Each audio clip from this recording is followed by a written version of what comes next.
Alright, welcome back to SouFLoTV again, everybody. It's your host with the most. Man, oh man, oh man. Somebody said, what do we have mercy? What do we, what is wrong with us? Another person said, serial killer. There's a serial killer on the loose. Look on the deportees who were charged and deported because of this type of crime. Commissioner, take your nose out of the sand. It's really happening. There is a serial killer on the loose in Jamaica. I would beg to say that there are serial killers on the loose in Jamaica. More than one. We have multiple serial killers on the loose in Jamaica. Jamira Palmer says, the nation is slaughtering itself. Why are so many children being murdered? So many women? What kind of sick and twisted distortion of society have we become? Why should I be proud of my country? Should I feel indelible shame and disgust that we have created a society in which someone can drag a little boy off into the darkness and death? That they're humans that are so void of conscience, of decency, of respect for innocence, that it is easy to look into the eyes of a baby and strangle life out of him, and then go about your business as if nothing is wrong. What kind of society tolerates this horror? Are there no mirrors in this country? Can't we see the monstrosity that this so-called godly country has become? So shocking, so shameful, so sad. Listen, the body of a missing 11-year-old boy was found in a riverbed. And according to the Observer, shout out to the Observer out of Jamaica, I'm going to read this article for you, and then I'm going to give my two-piece, or I might give mine along the way. So pay attention, alright? If you want the full article, go and Google horrifying body of missing 11-year-old boy found in riverbed, Jamaica Observer. It was printed Saturday, February the 1st, 2020. Why? Why? Was the question on the lips of Temple Hall residents who had gathered on Stony Hill Main Road yesterday afternoon, just meters away from the scene where the body of 11-year-old Mark Leslie was found, face down in a riverbed in the community. He was literally on the stone, in the middle of the river, with a sweater over his head, said one woman who asked that her name not be mentioned. The woman was a part of a group of concerned parents who had congregated yesterday morning at Mannings Hill Primary School, where Leslie was a student, to hold devotion and pray that their search for the grade 6 student would not be in vain, since the boy had already been missing for 2 days. All we could say is, God, please help us to locate him. Me not say God cover him, because me just feeling of myself say something wrong. I said, God, help us to locate him now. And then, when me walk around there, so, the police them find him, said the woman, a resident of Temple Hall who spoke with the Jamaica Observer. Said that they had been searching the community, looking for the little boy, but saw no signs of him until yesterday afternoon when police made the frightening discovery. About after 10 a.m., we come out here with the plan for demonstrate and search for him, the female said. We out here with the placard them until me hear a scream from round so. And when me go look, me see the little boy in the river with a blue sweater over him head. When me hear the police them call out and me go look, me see him body, added the woman, whose scream had alerted the rest of the group. Him dep on the stone, you know, and me see blood pon the stone too. The blood a run, it not clot up, said the woman. We see him bag put down neat beside him. A him and him body dep on the stone, she added. Carl Booth, a parent whose daughter was a friend of Leslie's and who was also in the riverbed when police made the frightening discovery, described the frantic search for the little boy leading up to the discovery of his body hours later. He said, "Me get up this morning to go to work, but when I reached at the school gate, I joined in the devotion. And after that, some of the parents them take it up on them head, so them coming down to Temple Hall to search because we cannot just sit back and wait on authorities. We are all parents, so we have to really put out the effort," he said. "When we came down here, I was on the right-hand side down in the riverbed searching. This is the time I heard some screaming. And by the time I come up from the riverbed and go around to the other side, that is when me see him. He was laying face down on the stone with his sweater wrapped around his head, and his bag was right beside him. We couldn't determine what had happened to him, so we are waiting on the authorities to tell us what really happened," said Booth, who went on to describe Leslie as a top student. "The little boy is very quiet, very humble, and based on what I understand, he is the top student in the class and the top student for the entire school. He is my daughter's classmate. They sit together and they study together." According to Booth, most of the taxi drivers on that route, they know the boy, and they are traumatized by his death, as they had noticed that he was not among their passengers Wednesday morning. That is how they withdraw their services and come out here and help us to search. Resident of Temple Hall who had gone in search of the boy the day before said that they had searched the same spot where his body was found, but did not find him there. Take note, people. The residents of Temple Hall who had gone in search of this little boy the day before searched the same spot, according to their account. They searched the same spot, and his body was not there. So how his body pop up there now? And the way that they're describing that they found him, they're saying he was literally in the middle of the river, on a stone. Somebody go put him in the middle of the river, on a stone. "Mankind heart desperately wicked," was the cry of one woman. 4 o'clock in the evening yesterday, we searched the whole area and we never see him. What could an 11-year-old do to deserve this? The lady asked. Another parent, whose eyes brimmed with tears, said that Leslie was also her son's friend at school. "Him no know yet, said the woman. "When we find him, he was in school. So when me go home, me tell him," she said. Councillor John Myers, Jamaica Labour Party Lawrence Tavern Division, said that he knew the boy as a quiet and bright student who was being cared for by foster parents. I saw. Foster parents might have nothing to do with you, but you are definitely number one on my radar. Myers said that he would sometimes give the little boy a lift to school in the mornings.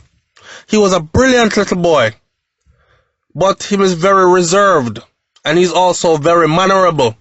If you pick him up, him say good morning, And when him coming off, him said, "Thank you," said Myers. Gary Griffiths, Assistant Commissioner of Police in charge of the Police Area 5 Division, told reporters on the scene that the boy was reported missing at 10:30 p.m. on Wednesday, and that a search for him began the following day. That's suspicious. He's 11 years old. Why did they wait until 10:30 p.m. on a Wednesday, which is middle of the week, a school day, to report him missing? Did they not realize that he was missing until that late? I mean, when I was going to school and I was 11 years old, I know I had to be in the house straight from school. There wasn't no time given. You run track and field, so you're coming home. After school was track and field, and after track and field, you're in the house, and I still made it in the house before it got dark. So, an 11-year-old not being reported missing until 10:30 p.m. You see what I'm saying? That's an hour and a half away from midnight. On Wednesday, middle of the week, a school day. And the search for him did not begin until the next day, which gave whoever that was that did that to him ample time to do what they wanted or needed to do. Yesterday a search was launched, not of a large nature, but a few policemen and some citizens started a search which revealed nothing. But this morning after 11:20, following a more intense search, the body of the child was found in a riverbed with what happens to be his school bag and an item of clothing over his head. Lord, I wonder if the item of clothing over his head was them pull up him sweater over him head. They were trying to drag him away to go do something with him, and he fought, and because he was fighting and resisting, he ended up getting killed in the process. Or was he lured away or dragged, kidnapped away, molested, raped, and in the process they covered his head while, or maybe the killer is somebody that he is able to recognize, so they covered his head.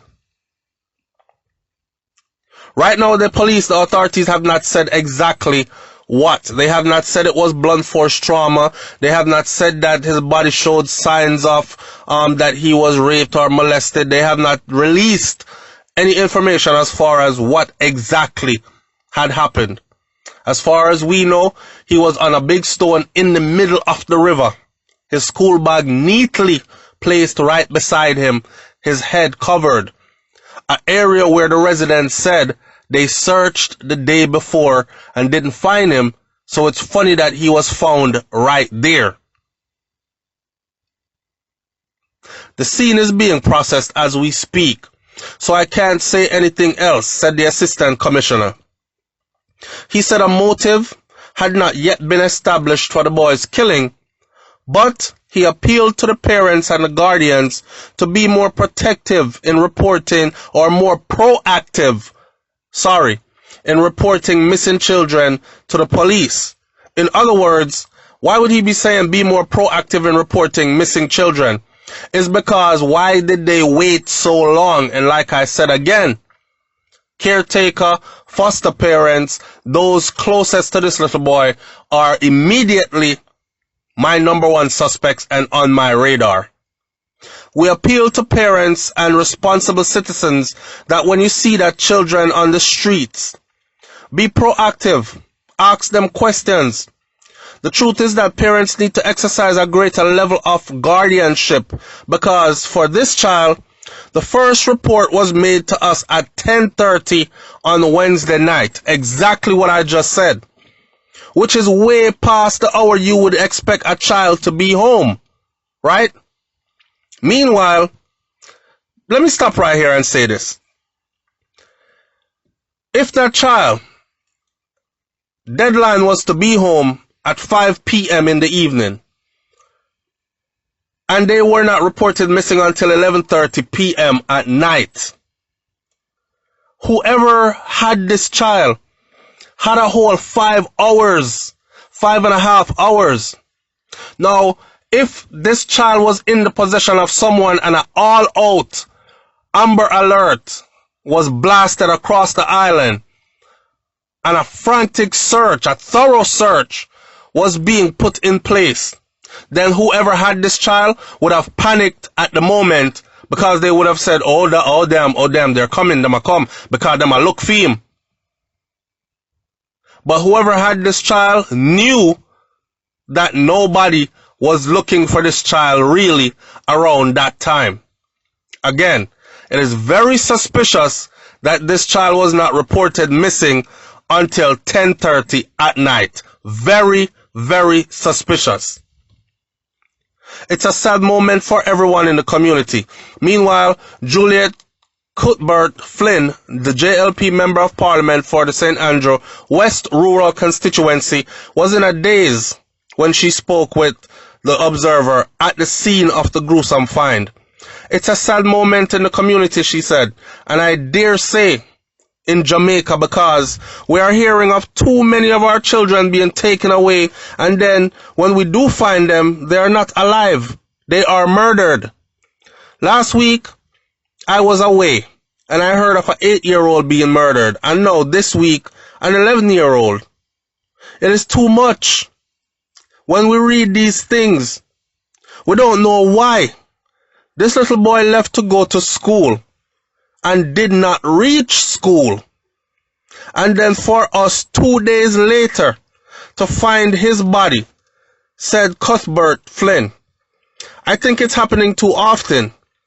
We have unsolved murder cases, and when people know that things are possibly not going to be solved, you have a continuation of that same behavior. I hope for Mark Leslie and the others that have been murdered that we still can find the person who murdered them, she added. I've said this many times before on SouFLoTV. Ask Andrew Holness about the National DNA Database in Jamaica. Why is it still not established as yet? You see, people, this is beyond sad. But there are many things here, big red flags here that are sticking out. For the simple fact that this little boy was not reported missing until 10:30 at night, and it's the middle of the week, Wednesday, school day, school is in session, and now they're saying that he left home for school but did not make it to school. I am wondering if in Jamaica they have where if you do not show up to school, because where I live now, I take my daughter out of school because she wasn't feeling too good, and my phone rings, her mother's phone rings, and her grandmother's phone ring. And all of us have different phones, and all of us are situated in different locations. Right? And the message says, a student by the name of, and it says her name, was absent from school today. If you are aware of the student's absence, please and it give instructions. If you are not aware of this student absence, please blah blah blah, and it give instructions. Right? I wonder if they have that, where if the student did not show up to school, then their people who are responsible for them, the caretakers, the parents who are responsible for them, are notified that same hour. That same hour of school starting, if my children are not in school, 3 people are listed on the pickup list for my children. And only those 3 people can pick my children up, which is their mother, myself, and their grandmother, which is my mother. And within the first hour of school starting, if those children are not in school, that first hour of school starting, everybody on that list gets a phone call from the school notifying us that the child or children are not in school today. That would give you a hell of a head start on searching for and locating your child, would it not? You see, when we talk these things, right, people who are ignorant say stuff like, boy, I know I go on like safari and everything, and I'm trying to explain to people that, no, what it is, for those of us who have had the privilege of traveling to other places and witnessing systems that are put in place to safeguard their children and their citizens, we are taking notes and we are hoping that we can bring this back to Jamaica, which is our land, so that our people that are in a position of power can put these measures in place to protect our children on the island as well. If this little youth, Leslie, was not in school and his people had gotten a phone call within the first hour of school starting saying that he was not in school, they would have raised an alarm, and then they could drive down to the school, show up to the school. What do you mean Leslie is not here? I sent him to school this morning. Well, Mr. So-and-so or Mrs. So-and-so, you sent him to school this morning, but he did not show up here. All right then, straight down at the police station, we're gone. Hey, my child is missing from morning. I don't know. Some people are saying, look at deportees who have been convicted and did time overseas for violent crimes, kidnapping, murder, rape, did their time, and then they were deported to Jamaica. Look for these people. Look in areas that these people might frequent. I just feel like, and then again, when I did a video on the deportees coming in, and I said that everybody coming into the country needs to be held, not arrested. People were offended and cursed me out. What you want the people them to get locked up for again? Them already get locked up for foreign. Them come home now, make them be free. No. Lock up every rotted one of them that's coming back in the country. Some people are going to be locked up longer than others. Why? Because if we can determine that the only reason why you are coming back is because you went over there and them catch you because you overstayed your welcome and that's it, then you're processed quickly and released back into the country, back to your people, back to whatever, right?